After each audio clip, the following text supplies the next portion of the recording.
Hi, I'm Jacelyn Downey and I work with Audubon Wyoming, and I am the community naturalist for Audubon Wyoming. And today we're here at the Adams property and we are talking about wildlife habitat, particularly bird habitat. And so one of the great things about this property is that it has all of the things that birds and other wildlife are looking for.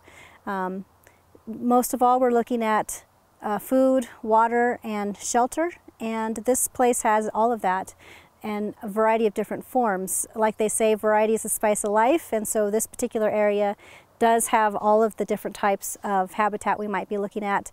It has different food sources, it has and different areas for shelter as well.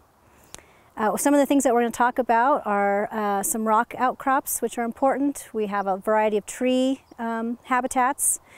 There's a riparian area that has water that can be used by the birds and other wildlife, which is really important. In Wyoming, that's not always an asset that landowners have.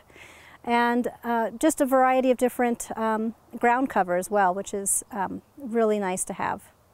Here we are at a rocky outcrop, which is a great natural feature of this property. One of the great things about rocky outcrops is that they provide a lot of habitat for many different species of animals. You're going to find birds, reptiles, mammals, and even insects. So it's a great spot to find a lot of life. It's going to be an area where you're going to find animals in the wintertime are going to have a spot to get away from the wind, and you're going to find them hiding out in the crevices. Birds are going to use the crevices to build nests, and even bats will go there to have their roosting spots during the day. So it can house a lot of animals and can be a great aspect of any property. We're here at the Adams property's riparian area, which basically means we have this small creek or stream running through, and it's surrounded by trees and brush, and it provides a great source of water for animals that come by, whether it be the elk or the moose that frequent this property, or the birds.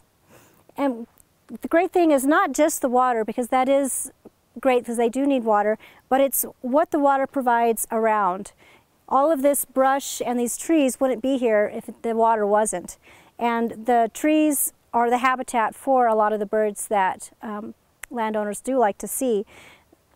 This whole area down here where the brushy, this is going to be a habitat, great habitat for warblers and small birds that like the bush area.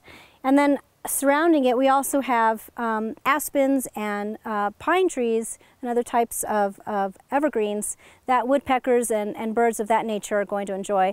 So this area right here is going to just have a team of different varieties of bird species, in addition to the mammals and insect species that will be here as well. So we're looking at a snag right now, and snags are basically trees that are still standing but dead. And while that may seem like they are no longer of use to animals, that's actually one of the times when they are the most useful. Snags are home to a variety of species. They start usually with woodpeckers, who will build their nests in them, and they're what are known as cavity nesters. So they drill out a hole in a tree, and then they have their nest in the cavity in there.